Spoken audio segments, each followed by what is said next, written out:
വെറുതെ എന്നെ വീട്ടിൽ ജയിലിൽ കയറ്റിക്കരുത്. ചേട്ടാ ഇന്നത്തെ കേരളം അതെന്താ നാളെ കേരളമില്ലേ? ശിക്ഷയുടെ കാലാവധി തീർന്നു. പക്ഷെ ഒരുത്തനെ തട്ടിയിട്ട് ഉടനെ തന്നെ തിരിച്ചു പോണം. 2 ഔൺസ് ദശമൂലം അരിഷ്ടം കഴിക്കുന്നുണ്ട്. അപ്പൊ തല്ലി നടത്താൻ പോവുകയാണ്. ആരാ കക്ഷി? കൊലക്കേസിൽ എനിക്കെതിരെ സാക്ഷി പറഞ്ഞ സുരേഷില്ലേ, അവനെ തന്നെ. കൊലക്കേസ്? വാഴത്തോട്ടത്തിൽ നിന്ന് കൊലവെട്ടി കേസില്ലേ, ആ നായിന്റെ മോനല്ലേ എനിക്കെതിരെ പോലീസിന് മൊഴി കൊടുത്തത്. അവന്റെ കണക്ക് തീർത്തിട്ട് തന്നെ ബാക്കി കാര്യം. അരിഷ്ടം കുടിച്ച വകയിൽ ഇവിടെ കുറച്ച് കണക്ക് ബാക്കി. എന്തോ എങ്ങനെ? ഇനി കുറച്ച് തന്നുന്തരി കുഴമ്പെടുത്ത് വെച്ചോ. ആടി കഴിഞ്ഞ് തിരിച്ചു വരുമ്പോ എനിക്കൊന്ന് പുരട്ടാനാ.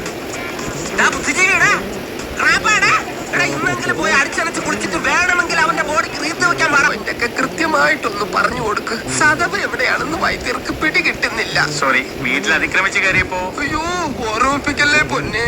അതൊന്നും സാരമില്ല. ഇവന് ഇതൊക്കെ പതിവാ. മതി. ഇനി മൊത്തത്തിലൊന്ന് വാറ്റി പുഴുങ്ങി എടുത്താൽ മതി. ഇവനെ കൊണ്ട് വേറെ ജോലിയുള്ളതാ.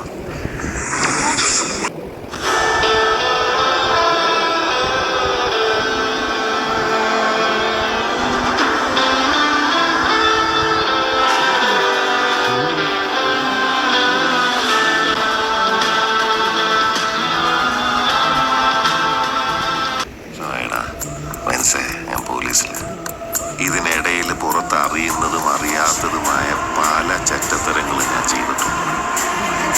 എന്തുവാണ് പെണ്ണി കഴിവറി? ഇതിനൊക്കെ എന്തിനാ?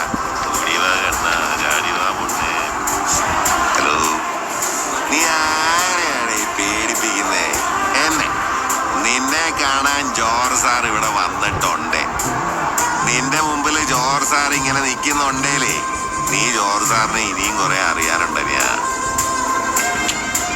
കത്തിച്ചോളെ കുടുംബത്തോടെ. ഇനി ഞാൻ പറയും, നീ കേൾക്കും.